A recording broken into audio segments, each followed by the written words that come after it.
Gear up, because this is the Fuel Your Marketing podcast, designed to accelerate sales and grow your business. Let's welcome your host, Arti Sharma. Welcome back to the Fuel Your Marketing podcast. I'm your host, Arti, and today I am thrilled to have Susie Picken with us. Susie is a seasoned marketer and a strategic leader who's currently the head of marketing at the Big Tree Farms and originally from Toronto. She made the big move to the Bay Area. Who wouldn't want to? About 2 decades ago. And she's been making waves in the food and beverage industry ever since, from rebranding initiatives to go-to-market strategies. She's been championing some sustainable practices with some big brands, and she has successfully transformed brands through compelling storytelling and her innovative marketing strategies. She's extremely passionate about sustainability and a very dedicated leader to driving positive change and truly inspiring. Susie, welcome to the podcast. We're so excited to have you here. Thank you so much, Arti. I'm happy to be here as well. And you're right. It was exactly 2 decades ago this week that I moved to the Bay Area. So it's quite fantastic that we're talking today.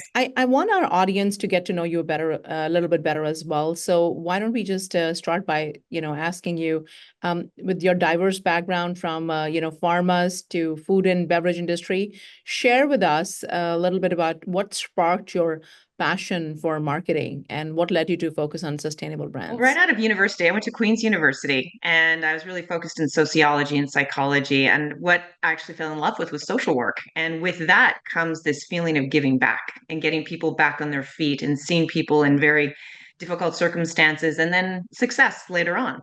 And part of that exercise, I felt so good about what I was doing that as I proceeded in my career, I wanted to always go back to my roots. Like, what was so appealing to social work as it was? Well, the program that I was working on wrapped up. I decided to go to grad school. And in grad school, I realized that there was such a commonality around people, right? Marketing, social work. How do you make people's lives better? And that's how I found myself in a marketing and macroeconomic graduate degree. Once I graduated out of that, I almost immediately ended up in pharma, which you would think, what the heck? Why would you go to pharma from social work? And honestly, I was not your traditional drug dealer. Like, this was very much of getting people back on their feet when it comes to vision. So I was working in ophthalmology at Novartis. And together we launched an incredible drug that saved people from going blind. And I got to work with patients and the CNIB, that's the Canadian National Institute for the Blind, Foundation Fighting Blindness. And I really saw some commonalities in my career path, even at that early stage, around giving back, working with nonprofits, and getting communities together and really creating a solid ecosystem where multiple stakeholders are working together in order to make a difference. And after Novartis, I was there for about 7 years. I had twins, a set of twins. And, when you have babies, your perspectives kind of change a little bit. And as the drug that I had launched was winding down, I realized food was something that I really wanted to get into because I was feeding my children, and ultimately food is the ultimate drug. So that's how I started my food career. And honestly, there was luck associated with it. One of my colleagues from Novartis was working at Genentech here in the Bay Area. And she said, hey, I'd like to introduce you to my pool of people. And luckily, one of those happened to be an executive at the Hershey Company. I explained my background and he said, hey, marketing food is not rocket science, and it certainly isn't as hard as pharma. Come on, and let's see how you do over at the Hershey Company. So honestly, there's a bit of luck, and that was almost 10 years ago, and I've been loving food ever since. It was a wonderful transition. So they swayed you away from pharma to food, but looks like that you always had purpose in your work, and you wanted to always attach your work to a bigger purpose, which is what excites me to have a conversation with you. So now you are at Big Tree Farms, and tell our audience a little bit about the company and your role there. Gosh, I was introduced to Big Tree Farms almost 10 years ago. When I did start at the Hershey Company, because I was representing Dagoba organic chocolate, and Dagoba had a triple bottom line. And I wanted to understand that triple bottom line by talking to the original founder, who happened to be an investor at Big Tree Farms. And so I was introduced to the company way back in the day. And I was so intrigued by this concept of working with farmers. And even when I was in working with Dagoba, I went to Peru, San Juan de Cheney, and I saw the farmers, the cacao farmers in situ. And so many of them, incidentally, were women. And it was the women who were pulling together the community, the women who were cooking, the women who had babies on their back and a machete in their hand, and they were harvesting cacao. And as I was speaking to them, I got to understand that the financial institutional situation in Peru didn't support women. So I started a 501c3 under Hershey, thankfully, in order to bring to life that triple bottom line. Fast forward, I'm telling the original founder of Dagoba Organic Chocolate, Freddie Schilling, about this initiative. He's like, "Oh my God, you get it! You understand what it's like. It is incumbent upon manufacturers to really understand how a brand impacts not just people who consume it, but the farmers who harvest and grow."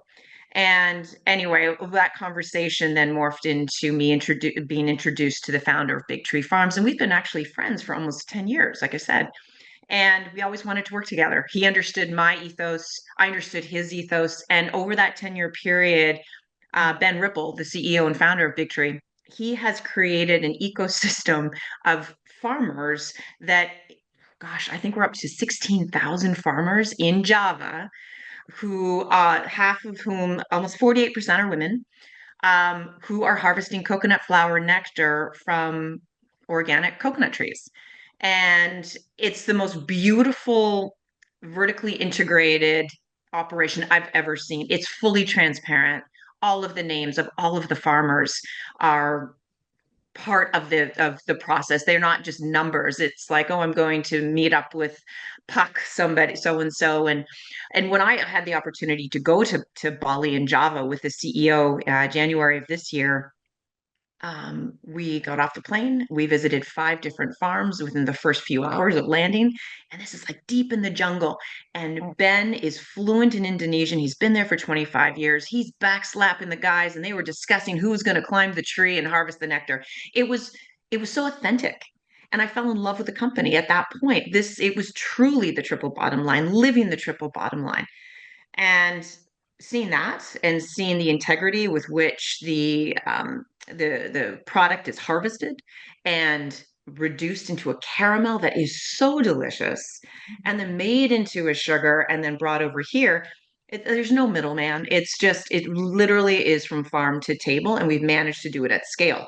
Very difficult to do, and it's taken over 21 years to do it. So that's a little bit about Big Tree. And so on here in the US and in Canada, we have coconut flower nectar products. Nira is the key product, and that is coconut sugar, brown and golden coconut sugar, and coconut aminos, which is I would say it's sort of a soy sauce replacement, but it's way more delicious than that. And it's coconut flower nectar that's naturally fermented a little bit, and it's ambrosia. It really is. And we have different flavors that we've So introduced: many ginger, different lime, and hot. Yeah, it's a very excellent place to work. Very guys are delicious place.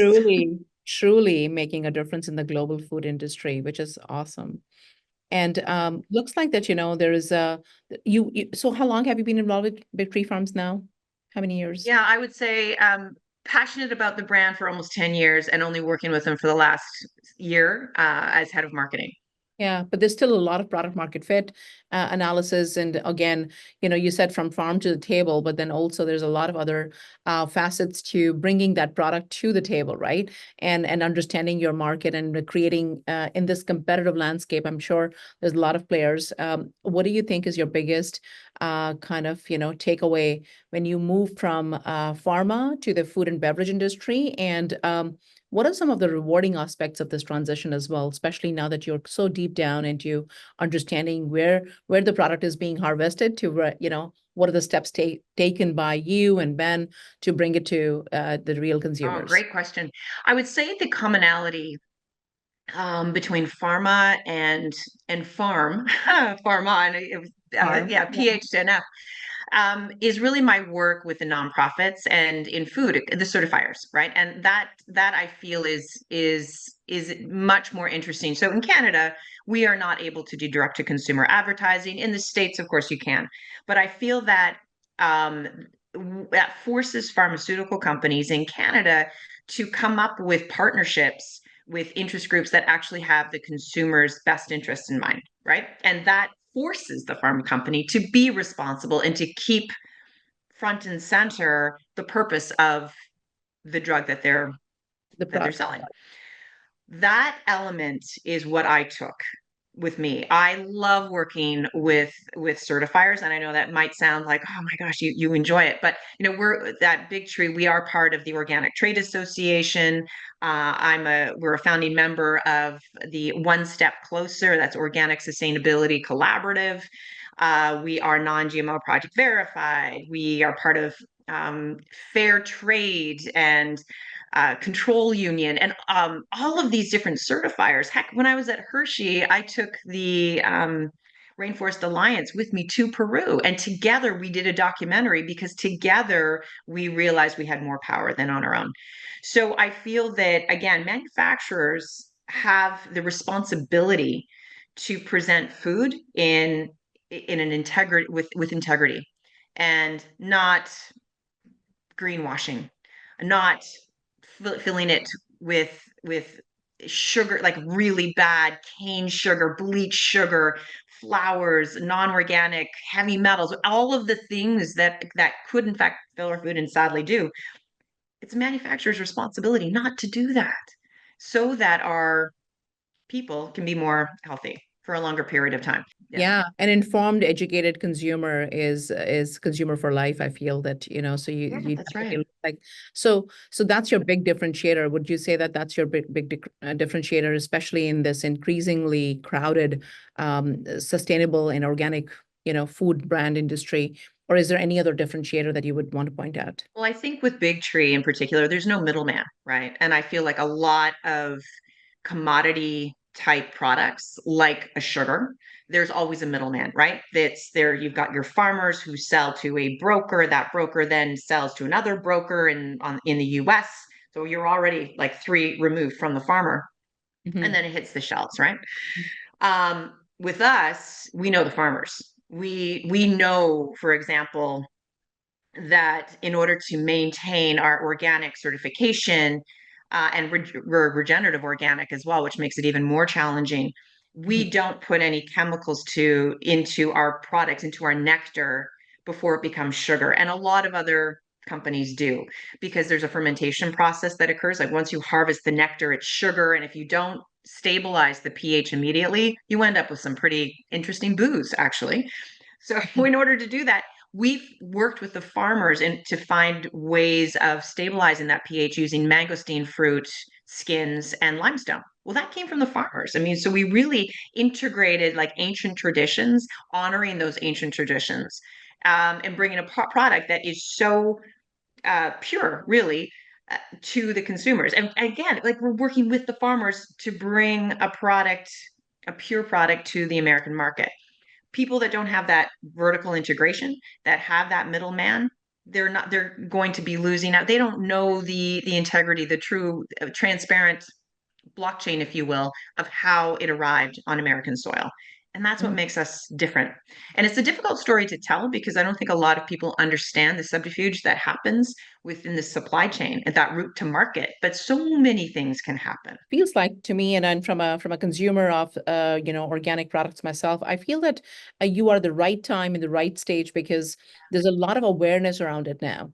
More and more families and more households are now leaning more towards food habits that are more organic, products that are more organic, and they're kind of there's more awareness, and so there's a right market fit, I think. At the same time, I do want to know, you did work with some of the iconic brands, right?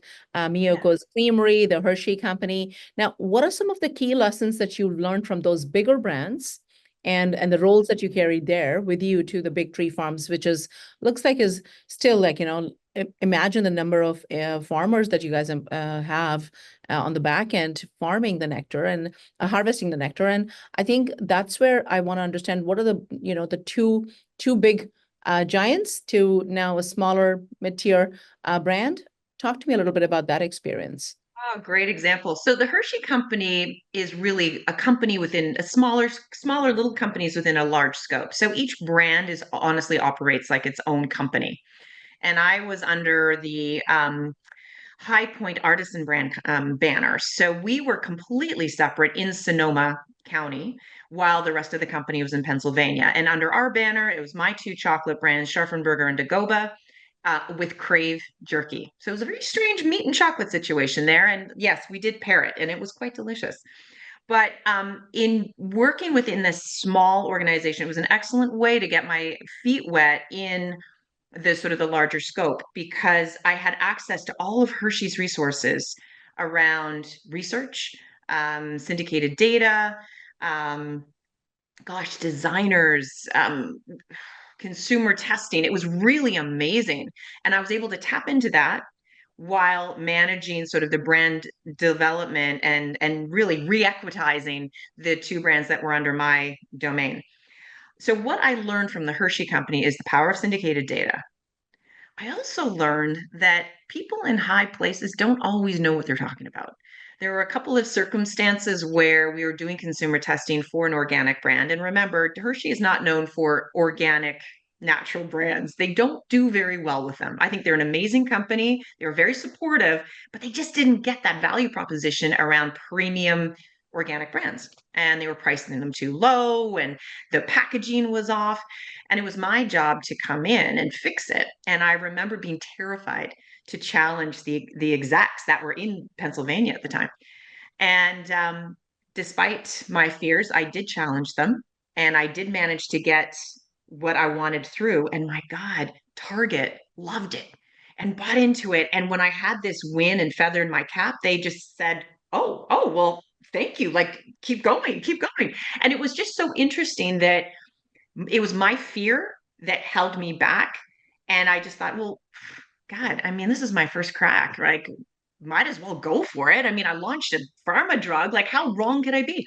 And so I feel like that was a really big lesson. Like, trust yourself, trust your gut, go for it. And I did go for it. And I was, again, I feel lucky, but I also had some pretty good people at Hershey who went, go for it.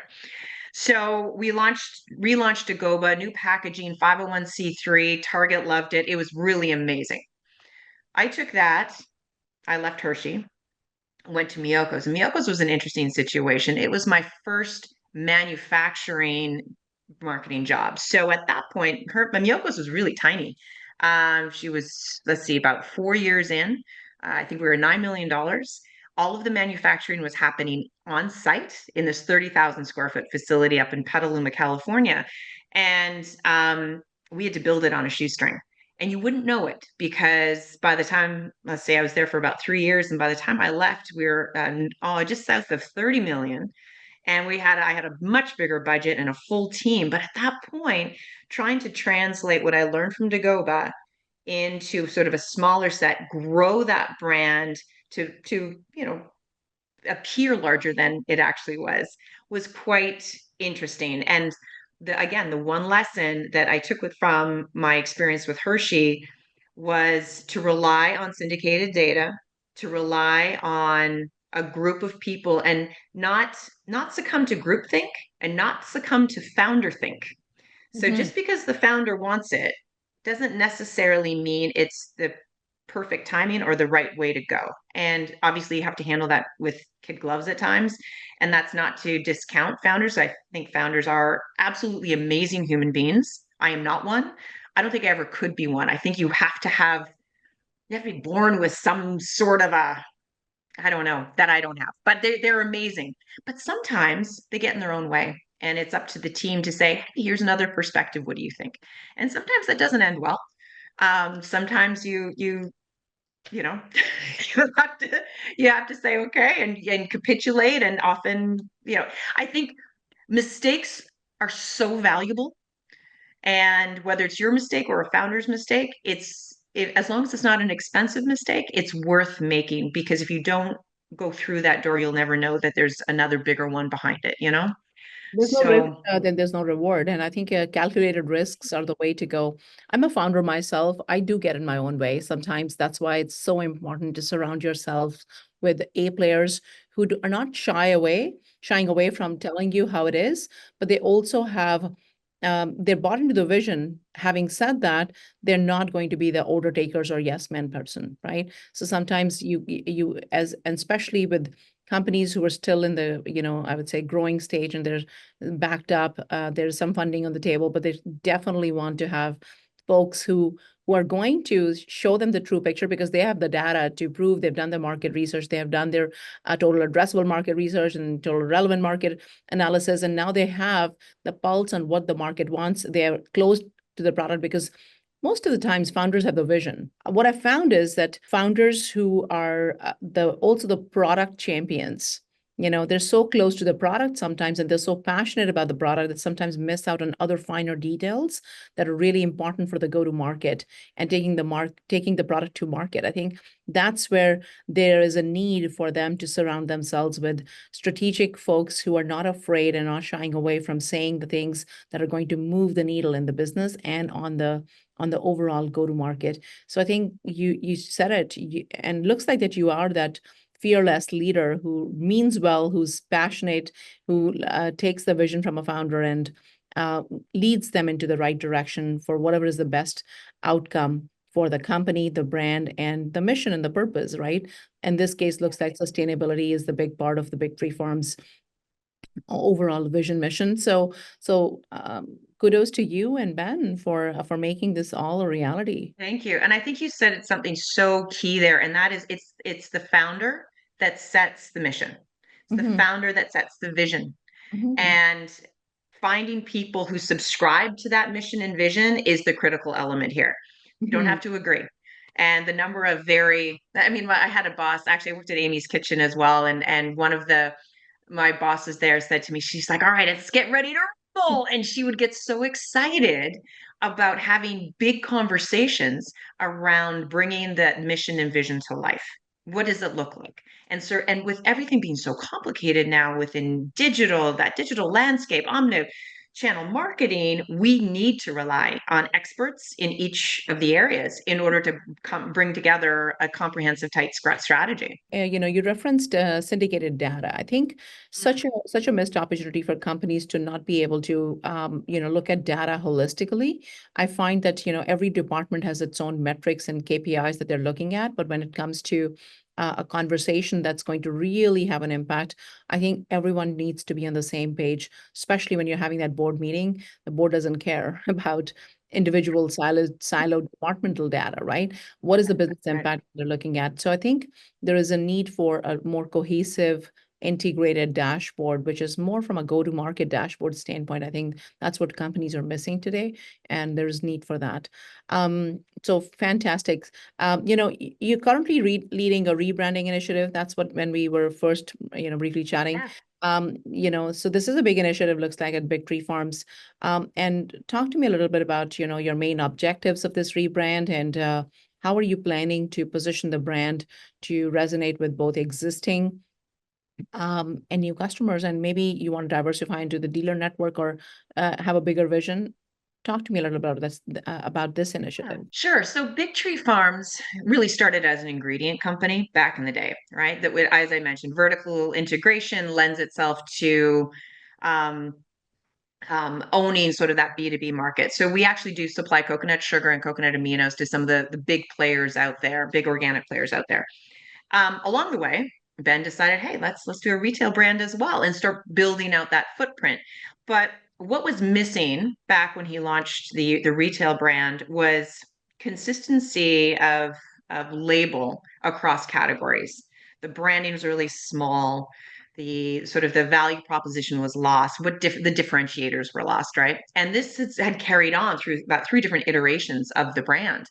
And even though Big Tree was really the first one out there with coconut sugar and with coconut aminos, we were losing the battle a little bit, right? So anyway, I'm following the brand, I still have some I'll call it antique drinking chocolate back in the day, which the company was also very diversified into cacao and cocoa butter. It was amazing. So Ben went through a very difficult time where he did a SKU rationalization from a retail perspective that was quite painful. And he had to really look to himself and to the company